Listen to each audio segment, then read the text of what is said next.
우리 하나님의 말씀을 함께 봉독하도록 하겠습니다.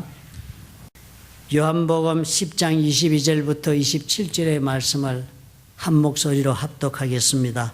예루살렘의 수전절이 이르니 때는 겨울이라 예수께서 성전한 솔로몬 행각에서 다니시니 유대인들이 애워싸고 가로되 당신이 언제까지나 우리 마음을 의혹해 하려 하나이까 그리스도이든 밝히 말하시오 하니 예수께서 대답하시되 내가 너희에게 말하였으되 믿지 아니하는도다. 내가 내 아버지의 이름으로 행하는 일들이 나를 증거하는 것이오늘 너희가 내 양이 아니므로 믿지 아니하는도다. 내 양은 내 음성을 들으며 나는 저희를 알며 저희는 나를 따르느니라. 아멘. 요즘처럼 교회가 세상으로부터 욕을 먹는 시절이 있었을까 하는 생각이 듭니다. 교회만 욕을 먹습니까? 목회자들도 엄청난 비난의 대상이 되고 있고요. 그뿐만 아니라 교회 다니는 성도님들도 무사할 수가 없습니다. 다 도매금으로 세상이 그냥 마음 놓고 교회를 욕하고 성도들을 비하하고 그렇게 할 수 있는 시대가 되었나 할 정도로 세상이 그렇게 하고 있습니다. 무시당하고 있어요. 그리고 또 한국에서는 성도들이 준다 하는 그런 또 안타까운 이야기도 해마다 들립니다. 신앙인들과 교회의 순환 시대를 지금 우리가 살고 있는 것처럼 여겨집니다. 비난의 요점이 무엇인가 가만히 생각해 보면요. 뭘 가지고 그렇게 교회를 욕하고 있나? 다 한 가지 초점이 있는 것 같아요. 저렇게 신앙생활 해서는 안 된다 하는 것이었습니다. 예수를 믿는다고 하는 사람들이 저런 모습으로 살아서는 안 된다 하는 것이 비난의 내용입니다. 그러니까 이 사람들이요, 예수를 믿고 사는 사람들에게는 전혀 다른 삶에 살아가는 모습을 기대하고 있는 것입니다. 어느 누구도 예수를 믿는다는 것 자체를 비난하는 사람은 요즘은 찾아보기 어렵습니다. 예수 믿는 것 자체를 비난하는 사람은 거진 없습니다. 모두가 다 그러나 비난하는 사람들의 이야기는 예수를 믿으려면 어떻게 해요? 제대로 믿어라 하는 공격을 하는 것이 아닙니까? 제대로 믿는다. 참 쉬운 말 같지만 이게 대단히 어려운 말 같습니다. 이게 도대체 무슨 말일까? 나 교회 열심히 다니는데요. 그리고 열심히 예배드리고 하나님 의지하고 사는데요. 또 때때로 나는 또 교회에서 선교 나간다면 따라서 단기 선교도 가고 전도 나가기도 하고 난 그러는데요. 때때로 절기를 따라서 나는 금식기도 하는데요. 그런데요. 제가 어때서요? 어디서 많이 들어본 이야기 같지 않습니까? 바리새인이 예수님 앞에서 그 바리새인들이 고백이 지적받았던 그 장면의 내용이 바로 그랬습니다. 참 우리가 그럼에도 불구하고 우리가 하나님 앞에서 세상 사람들로부터 비난을 당하고 있다는 사실을 우리가 생각하고 우리는 깊이 돌아보아야 해요. 왜 우리가 이런 말을 듣고 사는가? 왜 이럴까? 우리가 남들과는 다르게 그래도 하나님 믿는다고 열심을 내는데도 불구하고 몇몇 소수지요. 몇몇 또 안 되는 그런 적은 교회들에게서 생긴 그런 문제 때문에 어떻게 온 교회와 온 성도가 비난의 대상이 될까 생각을 해보게 됩니다. 오늘 예수 그리스도께서 이 유대인들과 대화하는 이야기를 보면서 저는 그 대화 속에서 우리가 답을 찾을 수가 있지 않을까 생각을 합니다. 오늘 읽은 이 말씀의 상황이 어떠했는지를 한번 살펴봅시다. 10장 22절에 보면 예루살렘의 수전절이 이르니 때는 겨울이다 그랬습니다. 수전절 그러면 성전을 다시 하나님 앞에 바치는 그런 잔치다. 그래서 Feast of Dedication이었습니다. 성전을 다시 하나님께 바친 것을 기념하는 그런 절기를 지키는 때가 되어서 그때가 마침 겨울이었다 이렇게 이야기를 합니다. 본래 그러니까 수전절은 이 절기는 모세가 하나님으로부터 지키라고 명령을 받은 절기와는 관계가 없는 그런 절기입니다. 이스라엘 사람들이 나라가 바빌론에 망하지 않았습니까? 그렇게 끌려갔다가 페르시아 고레스 왕 때 그렇게 풀려나서 다시 돌아와 나라를 다시 시작할 수 있게 되었습니다. 우주의 곡절을 겪으면서 성전도 새로 짓고 그리고 또 성벽도 쌓고 그랬어요. 에스라 느헤미야서에 그 내용이 자세히 나와 있지요. 그렇게 살다가요. 세상이 이 바빌론 제국이 망하고 페르시아 제국도 망하고 그 다음에 들어선 제국이 헬라 제국, 그리스 제국이었습니다. 우리가 역사를 배우시는 분은 잘 아시겠죠. 알렉산더 대왕이 온 세상을 제패합니다. 그래서 그냥 헬라 제국을 이루고 얼마 되지 않아 알렉산더 대왕은 죽고 그 밑에 세 장수들이 나라를 온 제국을 나누어 가집니다. 그 가운데 셀루시드라는 장군은요, 이 팔레스타인과 중동 땅을 다스리게 됩니다. 그래서 이 이스라엘도 이 헬라 제국도 바로 셀루시드가 다스리는 그 헬라권의 지배를 받기 시작을 합니다. 그렇게 살았는데요. 이 셀루시드 이 왕조에서 가만히 이스라엘을 다스리다 보니까요, 이 사람들만은 유독 다른 족속과는 다르게 폐쇄적인 그런 종교 속에 이 사람들은 단결해서 살기 때문에 이 사람들을 우리가 함부로 다스리기도 어렵고 흡수시키기도 어렵다는 그런 생각이 들어서 통치가 어렵구나 하는 판단이 드니까 그 성전에 손을 대기로 결정을 합니다. 용감했지요. 안티오쿠스 에피파네스라는 그 장군이 예루살렘에 있는 성전으로 군대를 이끌고 들어갑니다. 그런 성전 안에다가 대담하게도 제우스 신에게 제사를 드리는 제단을 설치하고 유대인들이 극도로 혐오하는 돼지를 잡아서 제우스 신에게 바치는 그런 제사를 드리게 합니다. 그리고 유대인들도 강제로 이 제사에 참여시켰습니다. 그뿐 아니라 이후로도 이 안티오커스 에피파네스는 유대인들은 절대로 히브리 성경을 허락 없이는 읽지 못하도록 금지하고 종교 활동을 억제했습니다. 그런데 이 안티오코스가 이스라엘 사람들을 잘 몰랐지요. 성전이 이렇게 더럽힘을 입게 되자 유대인들은 목숨을 걸고 안티오코스에게 격렬하게 저항을 하기 시작을 했습니다. 그 가운데 마카비라는 형제들이 있었습니다. 그 마카비 형제들이 주모자가 되어서 게릴라전을 벌칩니다. 요즘 중동의 게릴라전 때문에 미국이 아주 혼났죠. 바그다드에서. 똑같은 것입니다. 그래서 이 게릴라전을 벌려가지고 안티오코스의 군대를 성전에서 몰아냅니다. 약 3년 동안의 시간이 걸렸습니다. 기원전 167년에 성전을 더럽힘을 당했는데요. 164년에 성전을 탈환합니다. 그렇게 하고 그 성전을 탈환한 그 해에 성전을 다시 청소를 하고 그리고 다시 그 꺼졌던 촛대에도 등불을 붙였습니다. 하나님께서 모세에게 명하신 일을 그 성전에 다시 하도록 그렇게 했습니다. 그런데요, 막상 머느라 금 촛대에다가 불을 붙여놓고 보니까요, 기름이 없는 것입니다. 준비된 기름이 없어요. 준비된 기름이 없는데 이미 불은 붙었으니까요. 출애굽기에 보면은 이 이스라엘 자손에게 하나님께서 명령을 내리시기를 그 촛대에는 감나무로 찌어낸 순결한 기름을 등불을 위하여 내게로 가져오게 끊이지 말고 등불을 켜라 그랬습니다. 불이 끄지 않도록 한번 붙인 불을 끝까지 지켜서 끝까지 불을 피워두어야 한다 그랬습니다. 문제가 심각해졌지요. 등불은 항상 켜두라 하시는 하나님의 명령인데 기름이 없으니 큰일 난 것입니다. 그런데요, 이 등불에 쓰는 관유를 준비하는 과정은 그 과정이 시간이 많이 걸립니다.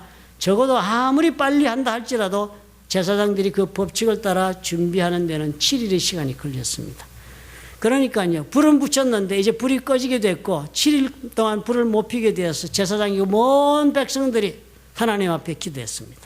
그런데 놀랍게도 그 하루부터 또 붙었다가 꺼질 줄 알았던 그 촛불이요, 일주일을 계속한 것입니다. 그리고 나서 관유가 준비되어서 계속적으로 그 촛대에 불을 켠 날이 된 것입니다. 그래서 이스라엘 사람들이 이 날을 기념해서 축제를 드립니다. 수전절이라 하나님 우리가 성전을 다시 드린 날이라고 기념하고 축제를 드립니다. 일주일 동안 8일간의 축제를 드린 날이 되었습니다. 그래서 이 사람들은 그 축제 기간을 수전절이라 부르고 또는 Feast of Lights, 빛의 축제라 그렇게 부르기도 하고 자기들 말로 한우카라고 그렇게 부르기도 하는 절기를 지나는 것입니다. 이 수전절은 12월 25일경에 시작이 됩니다. 음력으로. 그렇기 때문에 그때가 겨울이지요. 겨울이니까 그 이스라엘 땅의 기온도 아열대성 기후고 겨울이 대단히 쌀쌀하고 춥습니다. 그런 날에 예수께서 성전한 솔로몬 행각에서 걸어 다니셨다 그랬습니다. 솔로몬 행각이라 그러고 걸어 다니셨 그러니까 대단히 큰 무슨 행각이 있는 것처럼 그렇게 우리가 추측을 하기 쉽습니다. 기록을 보면요, 그 행각의 길이가 45피트라고 나와 있습니다. 그래서 제가 어제 이 말씀을 준비하다 성전에 올라왔습니다. 그래서 재봤습니다. 제 줄자를 가지고 어림잡아 대충 재보니까 우리 성전의 이 길이가 60피트가 넘더라고요. 그러니까 뭐 45피트는 뭐 짧은 행각입니다. 그렇죠. 그리고 높이가 35피트 높이의 기둥 둘을 세우고 그 위에 지붕을 얹는 식으로 45피트를 가게 했으니까 조그마한 그런 공간이니까 예수님이 걸어 다니시는 것이 멀리 간 것도 아니고 그 자리에서 왔다 갔다 하시면서 그 예수님을 둘러싸고 많은 사람이 서 있고 주님은 서서 가르쳤다라고 그렇게 해석할 수 있겠습니다. 왜 사도 요한이 이것을 적었을까? 가만히 보니까 이제 사도 요한이 이 일어난 사건을 자기가 직접 눈으로 보고 적었다는 것도 중요한 잔서가 되겠지만 이 수전절에 그리고 이때 말씀을 드린 것으로 보아서 예수님이 사역을 하다가 지금 3년째가 넘어가는 때인 것을 계산해서 우리가 알 수 있는 단서가 되는 것입니다. 주님이 사역이 3년 반이었습니다. 그래서 3년의 사역을 끝내고 이제 마지막 6개월이 남았어요. 이제 6개월 뒤에는 주님께서 십자가에 달리시는 길을 걷게 되는 그때였습니다. 그런 때에 유대인 사람들이 이런 날에 예수님을 찾아와서 그런 솔로몬 행각에서 그렇게 모여들었으니까요. 이 사람은 대단히 열심을 가지고 주님을 찾아온 것입니다. 그리고는 자신들이 중요하다고 생각하는 문제에 대한 답을 듣고자 주님에게 질문을 했는데 주님 뭐라고 말씀하셨어요? 결론을 그렇게 낸 것입니다. 너희들은 나를 따르지 않는다. 너희들은 나를 따르지 않는다. 사실 우리가 가만히 생각해 봐도 오늘 우리가 교회가 그리고 성도들이 그리고 예수를 믿는다는 사람들이 세상으로부터 지적을 당하고 비난을 당하는 까닭이 어디 있을까? 우리 자신을 가만히 돌아보면 아마 세상 사람들은 우리를 보고 우리가 예수님을 따르는 사람들의 모습이 아니기 때문에 비난하는 것일지 모릅니다. 우리가 걸어가는 우리 신앙의 길이라 우리는 참으로 열심으로 예수를 믿고 우리가 마땅히 해야 할 바를 하고 주님 앞에 우리는 그렇게 하나님을 찾고 예수를 믿는다 하지만 우리가 살아가는 우리 삶의 모습, 우리 인생이 걸어가는 그 모습을 보니까 세상 사람들은요, 예수님을 따라가는 모습이 아니다. 그렇기 때문에 아마 우리를 대놓고 비난하고 있는지 모르죠. 사실 이 따라간다는 것은 대단히 어렵습니다. 따라간다는 것은 앞서가는 사람이 걸어간 길을 그대로 답습해서 가는 길이니까 내가 가고 싶은 길을 가는 길이 되지 못합니다. 예수께서 나에게 무엇을 원하시는가는 전혀 관심이 없이 신앙생활을 하시잖아요. 내 인생을 위하여 신앙생활을 하시는 많은 분들이라면은 내 인생의 개발을 위해서 나는 예수를 믿고 내 삶의 성취와 만족과 기쁨과 행복을 위해서 나는 열심히 예수를 그런 믿는 사람이라면은 그 사람은 오늘 우리가 읽었던 이 유대인들과 살아가는 모습이 다를 바가 전혀 없을 것입니다. 세상 사람들이 그런 우리를 보는 것입니다. 예수를 믿으면서 자신의 인생을 추구하며 살아가는 사람이다. 예수를 믿으면서 자기가 가고 싶은 길을 걸어가는 사람, 그 사람은 예수를 따르는 사람이 아니니까. 예수를 따르지 않는다면 그 사람은 예수와 무슨 관계가 있겠느냐라고 말할 수 있을 것입니다. 하나님을 위해 일한다는 사역자도 그렇지요. 내가 하는 사역을 통해서 예수께서 하고자 하시는 일을 내가 행하는 대신에 내가 옳다고 생각하는 일, 내가 하나님에게 좋을 것이라고 스스로 판단하는 일을 내가 한다고 있다면, 그것이 나의 사역의 우선이 되고 있다면 나도 예수를 따르는 사람은 되지 못하는 것입니다. 설령 또 예수님과 내가 동일한 목표와 동일한 생각을 내가 가지고 있다 할지라도 내가 예수님보다 앞서 달려나가면서 인생을 경영한다면 그것도 또한 따라가는 사람의 모습이 되지 못할 것입니다.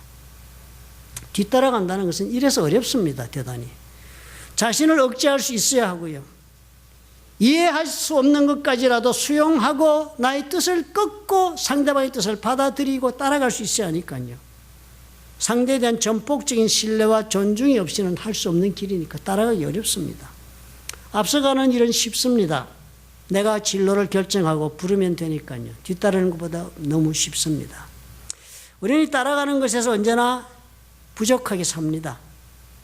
한국 분들은 더더군다나 따라가는 일을 부족하게 생각하죠. 왜? 우리는 못나니까 따라가는 줄로 압니다. 내가 못나서 따라간다. 내가 부족해서 남을 세워주기 위해서라는 것을 알아야 하는데 우리 그런 이해가 부족합니다. 내가 못나서 그저 할 수 없이 선택의 여지가 없어 남이 경영하는 일에 내가 따라가는 인생을 사는 것이 아니라 앞서가는 분의 인생을 세워주기 위하여 내가 뒤를 따른다는 이런 이해가 우리가 부족한 것입니다. 예수님을 따랐던 베드로와 그리고 사도 요한 그리고 그 제자들 다 어떻게 살았습니까? 철두철미하게 예수님을 따랐습니다. 그렇지만 그 다음 이 사람들 어떤 삶을 살았습니까? 전적으로 예수를 따랐던 삶을 마무리 짓는 과정 속에서는 자신들이 앞서서 모든 영혼을 인도하는 인도자가 되지 않았습니까? 그러므로 우리는 언제나 신앙생활하면서 가장 우리 머릿속에 스스로 남아야 할 질문은 나는 어떻게 하면 잘 따를 수가 있을까? 이것을 생각하고 신앙생활을 해야 되겠습니다. 똑똑한 성도 되지 마십시오. 훌륭한 성도도 되지 마십시오. 빛나는 성도의 신앙생활 하려고 여러분 생각하지 마십시오.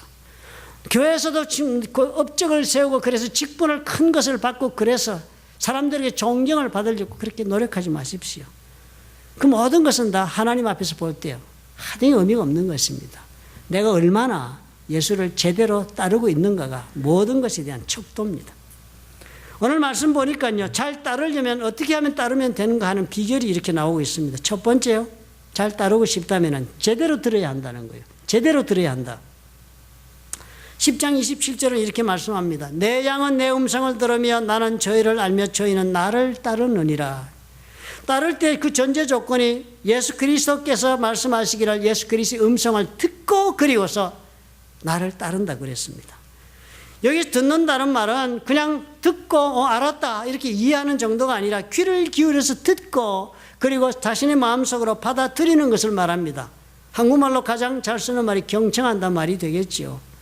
이 듣기에서 우리가 실패하면은 그 다음에서부터 모든 것이 다 어긋나기 시작합니다. 그렇지 않아요?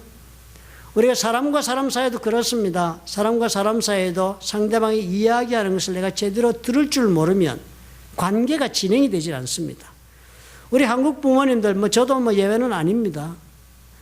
옳은 소리 자꾸 한다고 제가 옳은 일만 하고 사는 사람 아닙니다. 우리 자식들하고 이야기할 때 보면요, 나는 안 그러려고 무척 애를 많이 쓰지만 결국은요, 다른 한국 부모들처럼 우리 자식들은 지적받습니다. 아빠는 내 이야기를 제대로 듣고 있지를 않아. 나는 열심히 듣는다고 들었는데 아이들은 늘 지적을 하잖아요. 내가 제대로 경청해 주고 있지 않는 것입니다. 주님 말씀 여러 많은 목자들이 있는 가운데 부를 때도 이 양은 듣고 내 양의 음성이라고 알고서 그런 다음에야 목자를 제대로 따를 수 있는 것처럼 그렇게 들을 수 있어야 한다는 거예요. 우리는 그저 사람이 얘기할 때 주의 깊게 주의를 기울이면 듣고 있다라고 스스로 착각합니다. 경청한다고 생각해요, 본인이. 제가 이런 경험이 있었습니다. 강아지 키우시는 분들이 계셔서 강아지 이야기하면 소통이 빨리 되더라고요. 제가 예전에 강아지 키웠는데요. 이 혼혈종 잡종이 되었어요. 그래서 별로 똑똑지 못한 강아지인데 키우다 보니까 미국식으로 집안에 키우다 보니까 같이 생활하다 보니까 강아지가 나중에 굉장히 지혜롭게 말을 다 알아듣는 거예요. 기분 나빠하는지 좋아하는지 다 알아듣는 거예요. 놀랍게도 강아지는 제 편이었습니다. 우리 집사람이 저를 보고 언성을 조금 높이면 강아지가 달려가서 막습니다. 앞으로 지금 싸움이 벌어지겠다, 공격을 받겠다는 강아지가 먼저 알고 가서 우리 집사람에서 막 그냥 막습니다, 앞에서. 그렇게 막고 나서는 그칠만 안 하면 나한테 돌아와서 내 앞에서 딱 막아서서 나를 보호해주고 있고 그랬습니다. 가만히 보면요, 우리가 뭐라고 말을 하면 다 알아듣는 것 같아요. 그리고 또 혼혈종이지만 이 개가 특별히 이상해서 얼굴 표정이 있어가지고 그 눈을 보면 다 눈으로 답을 다 하고 있는 거예요, 나에게. 그래서 우리 집사람하고 둘이 얘기를 그랬습니다. 희한하지, 강아지도. 이렇게 키우다 보니까 사람 말을 다 알아듣는구나.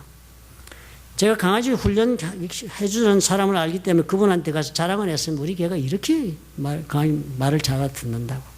그랬더니 그분이 저기 그래요. 박 집사님, 개는 절대로 사람 말을 못 알아듣습니다. 단지 개들이 꼭 알아듣는 것처럼 보이는 것은 사람이 말하는 톤을 잘 구분해서 듣고 반응할 따름입니다. 언어를 이해해서가 아니라 우리가 말할 때 그 톤을 듣고 다 안다는 거예요. 아, 이거는 지금 주인이 지금 뭐 하는 말이라는 거, 그 톤으로. 그러니까 전혀 다른 경청을 하고 있는 것입니다. 가만히 생각해 그런 거예요, 우리가. 사람들과의 대화 관계에서 우리는 그렇습니다. 상대방을 다 알았다. 그 사람 말만 꺼내고 몇 마디 나가면 우리는 다 알았다고 생각합니다. 그 말 또 하는구나. 아, 저 사람이 저래서 그 사람이 이런 말 해. 여러분 그런 표현 자주 하시죠, 그죠? 어느 성도님 무슨 말 했다는 거 할 때, 이렇게 하지만 그 사람 사실은 이래서 이런 거야 라고 얘기할 때, 그 강아지가 꼭 내 이야기를 듣고 답을 하듯이 그렇게 하는 것입니다. 경청은 그런 것이 아니지요. 경청은 진실로 이 상대방이 말하고 있는 그 메시지를 파악하는 것입니다.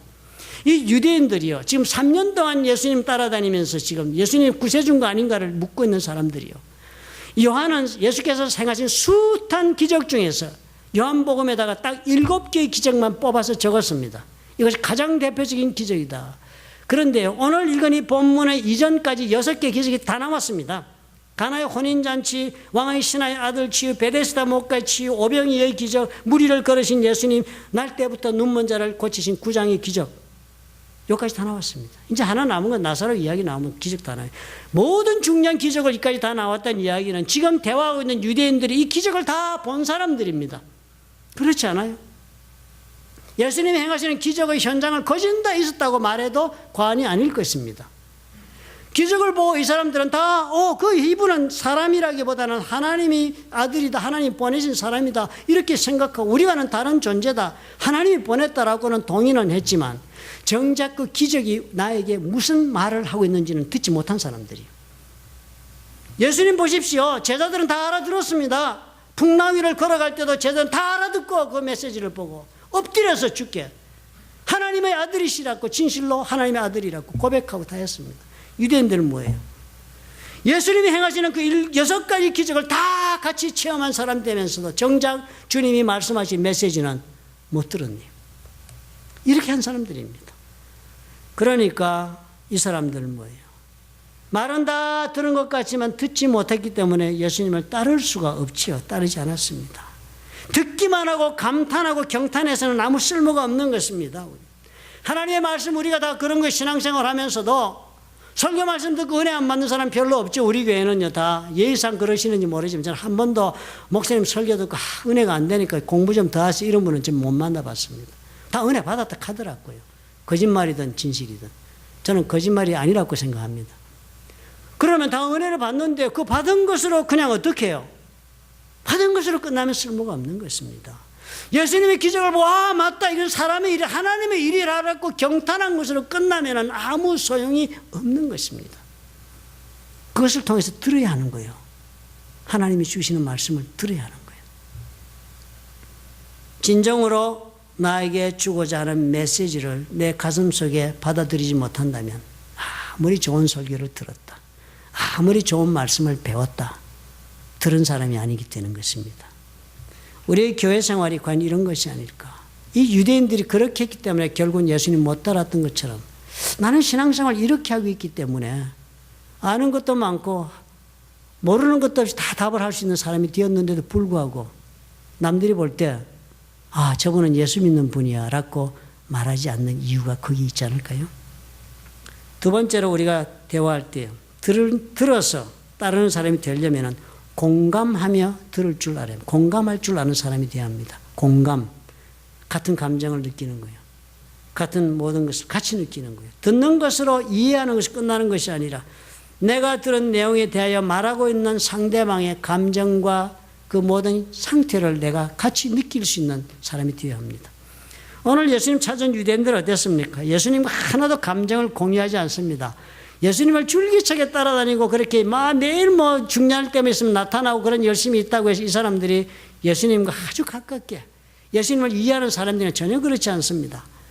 24절이 저건 말씀 보니까 이래요. 유대인들이 애워싸고 가로되 예수님을 둘러싸고서 열심히 있습니다. 당신이 언제까지 우리 마음을 의혹게 하려나이까?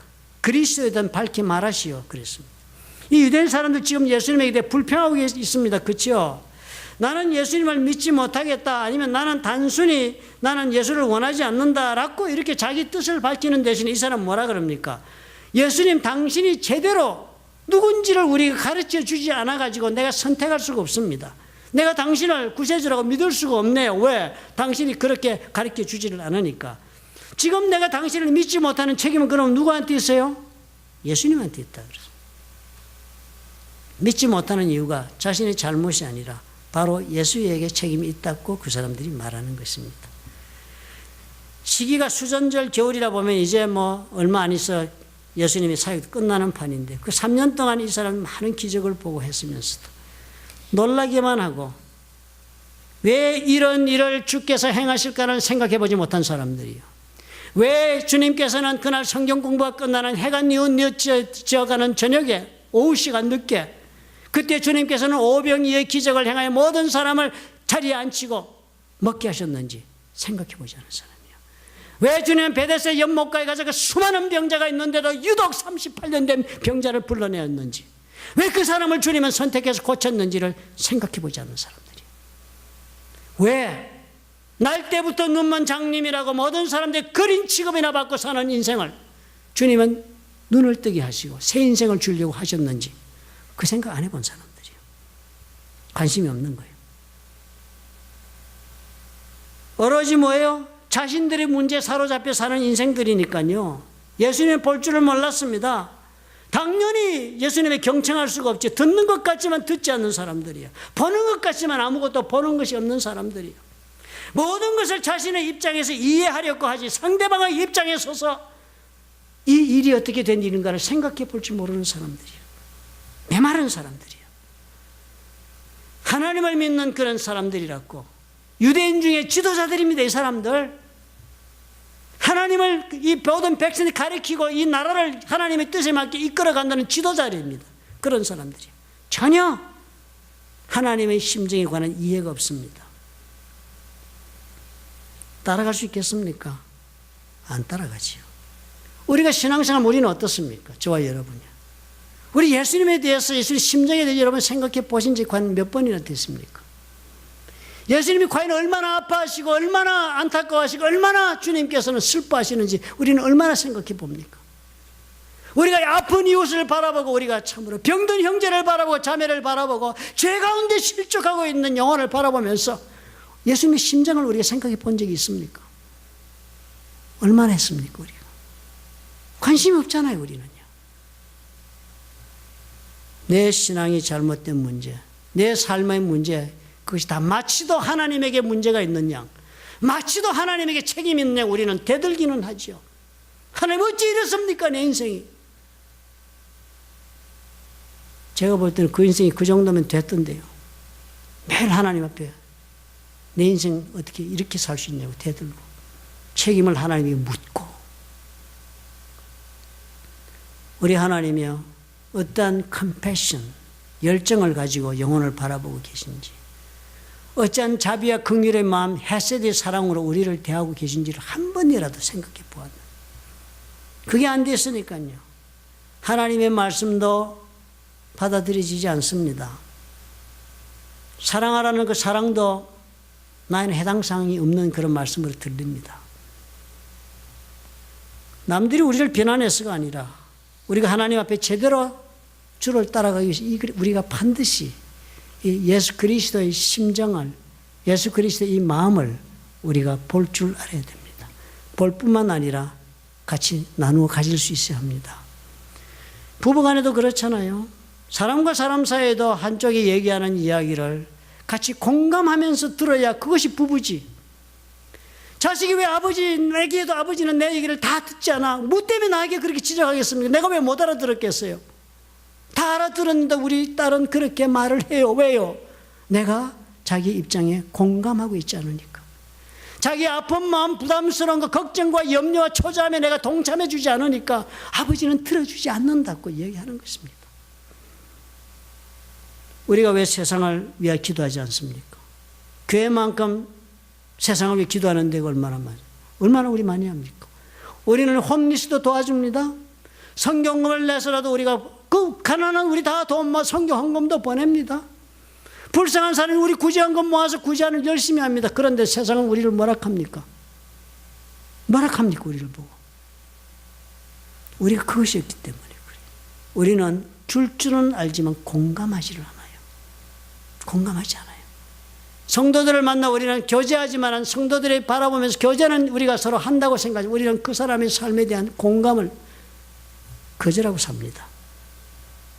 예수께서 어떤 심정으로 이 자리까지 우리에게 가르치고 왔는가를 일대일에 한 번이라도 생각해 보았다면 아마 말이 안 달랐겠습니까? 그런 영혼에 공감할 줄 모르는 예수쟁이들 때문에 주님이 아직도 아파하실 것 같습니다. 저는 회개했습니다. 어제도 이 말씀 준비하면서 나는 과연 성도들의 아픔에 얼마나 공감하고 있는가? 잘못하고 있는 것 같아요. 세 번째로 예수를 잘 따르려면 경계의식을 버려야 한다. 경계하지 마십시오. 우리가 살아가면서 우리는 가장 무엇을 두려워합니까? 지금 내가 이만큼이라도 가지고 있는 이 안전과 평강을 빼앗길까 봐 두렵습니다. 그렇죠. 지금 요만큼이라도 내가 벌어먹고 요만큼 평화롭게 살고 요만큼 행복하게 사는 것을 빼앗길까 봐 우리는 대단히 두려워합니다. 내가 지금 살고 있는 이 경제에서 조금 뭐 다른 걸 할 때 맛이 불편하게 되고 인생이 좀 복잡하게 얽히면 안 되겠다 하는 생각에 이 지역을 벗어나기 싫어합니다. 그걸 영어로 comfort zone이라고 그래요. 내가 이 영역에 머물러 있으면 편안하고 좋은데 이거 한 발짝 나가라고 자꾸 성경이 말씀하고 하나님 말씀하고 그러는데 그렇게 하려니까 대단히 불안해지는 겁니다. 지금 누리고 있는 것 조금이라도 해함을 입을까 봐, 놓칠까 봐. 그래서 우리는 자신을 닫습니다. 사람들과 대화할 때도 내 마음을 닫고 듣습니다. 이걸 버려야 해요. 우리가 아무 말도 안 하고 상대방의 얘기를 듣고 있는데 내 마음을 상대가 어떻게 알냐? 다 알던데요. 나는 한마디 말도 안 하고 상대방 얘기를 듣고 있는데 상대방 내가 마음을 열고 듣고 있는지, 내가 정말 안타까운 심정을 가지고 내가 정말 예수 그리스도의 심장을 가지고 안타깝게 그 영혼을 위해 기도하면서 그 말씀을 듣고 있는지 다 알대요. 다 알아. 유대인들이요, 예수님이 능력을 행하시면 행하실수록 직설적으로 말씀을 하시면 하실수록 더욱더 자신들의 삶의 주님이 도전해 오신다 하는 것으로 받아들였습니다. 도전해 온다고 받아들였습니다. 언제까지나 우리 마음을 어떻게 하려나이까 그리스도는 밝히 말하시오라고 되어드는 이유가 그것이었습니다. 자신들이 지금 누리고 있는 유대주의 지도자들로서 그 사람들이 누리고 있는 모든 것을 예수님은 지금 우리를 공격하고, 예수님께서 지금 말씀하신 그 능력으로 만약에 이분이 메시아라면 우리는 설 곳이 없어진다는 위기의식에 빠지는 것입니다. 하나님이 예수를 보내서 우리 가는 길을 온전케 하신다는 믿음으로 바라보기 전에 이 사람은 위기의식을 가졌습니다. 그러니까 와서 물어보는 것이 주여 그리스도라면 그리스도라고 밝히라는 것이요. 이 사람들이 그리스도라는 말을 듣고 믿고 싶어서 묻는 것이 아닙니다. 가만히 보니까 기적을 행하고 하는 거 보니까 이거 틀림없이 하나님의 사람이라, 이건 메시아일 가능성이 너무 크다. 돌아보니까 나사렛에 태어났고 하는 집 보니까 성전에 거부하는 것이 많고 제사장들과 한 몫이 될 수도 없고 우리와 뜻이 다른 사람 같고 우리의 일을 인정해 주지 않는 것 같고 우리를 공격하는 것 같고 하니까 이 같이 할 수는 없는 사람이다. 마음속에 뭐가 생깁니까? 메시아 같이 보이지만 메시아 아니었으면 좋겠다가 이 사람들이 소망인 것입니다. 끝까지 찾아오는 거예요. 그러니까 그 불안한 감정 때문에 와서 끝까지 물어보는 겁니다. 오늘 이까지까지 와가지고 3년 동안 따라다녔으면 됐지. 물어보는 거예요. 믿으려고 이 사람들이 질문하는 사람들이 아닙니다.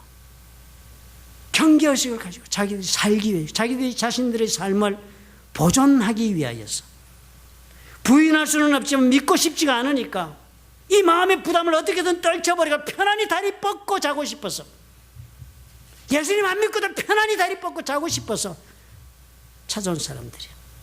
본심은 가리고 전혀 다른 모습으로 이 사람들을 가리켜서 예수님 뭐라고 그랬습니까? 위선자들이다. 위선자들. 지나친 자기 보호. 우리 그거 많이 하죠. 그죠? 우리는 내 자신의 연약한 점 드러내기를 싫어합니다. 그죠? 드러내서 비난받고 무시당할까 봐. 내 삶에 아픈 것도 보여주기 싫어합니다. 남들은 다 행복하게 아픈 거 없이 살아. 나 혼자 아프다 하면 열에 빠지는 것 같고 못난 인생 사는 것 같아가지고. 그것도 가립니다. 자기 방어. 조금만 뭐 얘기를 좀 깨놓고 하기 시작하면은, 대놓고 하기 시작하면, 직설적으로 얘기가 나오면 금방 마음에 도전을 받고서는 그냥 빗장을 닫아 걸어버립니다. 그렇게 되니까 뭐가 됩니까? 위선자가 되죠. 언제나 자기의 본래 모습대로 보이는 것을 할 줄 모르는 사람이 됩니다. 언제나 크게 보이려고 그래요. 언제나 그럴듯하게 보이려고 그래요. 언제나 자기 자신의 있는 모습 그대로를 스스로가 이해하고 있는 모습 그대로 자기 인생을 경영하는 것을 모릅니다. 행복할 수 있겠습니까? 행복할 수 없어요. 저는 그거 딴 데서 안 배웠습니다. 어느 이 집사님 지금 오레곤 간 사람이 저 골프 가르쳐 주려고 한 10년 애를 썼습니다. 그런데 제각하면서 잘 배우지도 않고 잘 가지도 않다가 끌려가면 한 번씩 하면서, 그런데도 불구하고 제 마음속에요, 잘 치는 것은 알아가지고 잘 치려고 무척 애를 쓰고 잘못 치면 막 기분이 나쁜 거예요. 근데 어느 날 그 집사님 대화를 깨달은 거예요. 내 본래 실력이 얼만데 공도 맞히기가 어려운 사람이 이 정도 맞췄으면 잘 쳤다, 이렇게 생각을 못 하는 거예요. 나는 더 큰 사람이기를 바라는 거예요. 더 잘하는 사람이야. 멋지게. 오케스트라를 보러 가면 나는 저 시위자만큼 멋진 지휘자가 될 수 있는 것으로 착각하고요. 피아니스트가 막 연장을 바라보면 그 보면서 나도 저 정도는 할 수 있는 사람이라고 생각하고, 안 해서 그렇지. 그렇죠? 성공한 모든 사람들을 보면 내가 그 길로 안 들었어서 그렇지. 나도 저 사람처럼 그 길을 저렇게 걸었다면 저 정도는 할 수 있다고 우리는 생각하면서 우리 뭐 하고 있어요? 나를 항상 크게 보이려고 했습니다. 크게 보이려고. 이소 뭐 한 거예요? 청개구리가 자기 새끼 개구리가 자꾸 어디 가서 뭘 보고 와서 뭐 크다고 얘기하니까 엄마가 배에 힘을 주면서 이 정도더냐? 아니야, 그보다 더 커. 이 정도더냐? 아무 더 커. 어느 정도냐? 뻥 터졌다듯이. 크게 보이시죠? 여자들 화장하는 거 그렇잖아요. 이 본래 얼굴보다 확실히 이쁘게 보이잖아요. 낮게 보이고. 이게 인간의 본성인 것입니다. 인간의 본성이 낮게 보이고 더 좋게 보이고 더 완벽하게 보이고자 하는 데 있습니다. 그러니까 뭐가 되겠어요? 위선자가 되는 것입니다. 이런 마음을 가지고 주님을 따를 수는 있는 사람이 되지는 못한다 합니다. 위선이라는 단어가 영어로는 히포크리트. 그 어원을 따지면 그리스어에서는 이 위선이라는 단어가 후포크리테스라는 단어입니다. 후포크리테스라는 단어는 극장 용어입니다. 그 야외 극장들 많이 지어놨지 않습니까? 헬라 시대 그 야외 극장이에요. 참 여러분 가보시면 놀라운 것은요. 그 헬라 시대 그 극장은 음향은 문제가 없습니다. 앰프나 이런 시설이 없는데도 앞에서 서서 말하면 저 끝줄까지 소리가 잘 들려요. 희한하죠, 과학적으로. 그런데 문제는 뭐예요? 저녁마다 연극을 하는데 깜깜하게 횃불을 켜고 이렇게 하는데 그 횃불이 배우들의 얼굴을 제대로 볼 수가 없는 것입니다. 그러니까 배우들이 어떻게 해요? 기쁜 얼굴을 하려면 전달이 안 돼요. 아무리 기쁘게 해도 사람들이 잘 안 보이니까 마스크를 가면을 만듭니다. 아주 기쁜 얼굴을 잘 만들어서 먼 데서라 탁 보면 아 기쁜 얼굴이네. 화난 얼굴 뭐 이런 걸 다 만들어 둡니다. 그래서 기쁜 대사를 할 때는 기쁜 얼굴을 갖다 대줍니다. 화날 때는 화난 얼굴을 갖다 대고 그럼 사람들이 한 데서 다 보는 거예요. 아 화났구나 기쁘구나. 본래 이 배우의 모습은 그렇지 않지만 그래서 과장되게 더 훨씬 더 효과적으로 크게 보이게 하는 것이 바로 후포크리테스라는 단어입니다. 위선이 그런 거라는 거예요. 이런 마음을 가지고 있는 한요 우리는 어느 누구도 따라가지를 못합니다. 어느 누구도 따라가지 못합니다. 부인 앞에서 크게 보이고자 자기 본래 모습보다 크게 보이고자 애쓰는 남편들 많지요. 남편은 다 그런 본능이 있습니다. 저도 그렇고. 알면 좀 덜하지요. 모를 경우는 심각하지요. 늘 크게 보이고자 애쓰는 남편을 데리고 사는 부인은 정상적인 관계 맺을 수 없습니다. 우리 하나님 앞에서 더더군다나 어떨까요?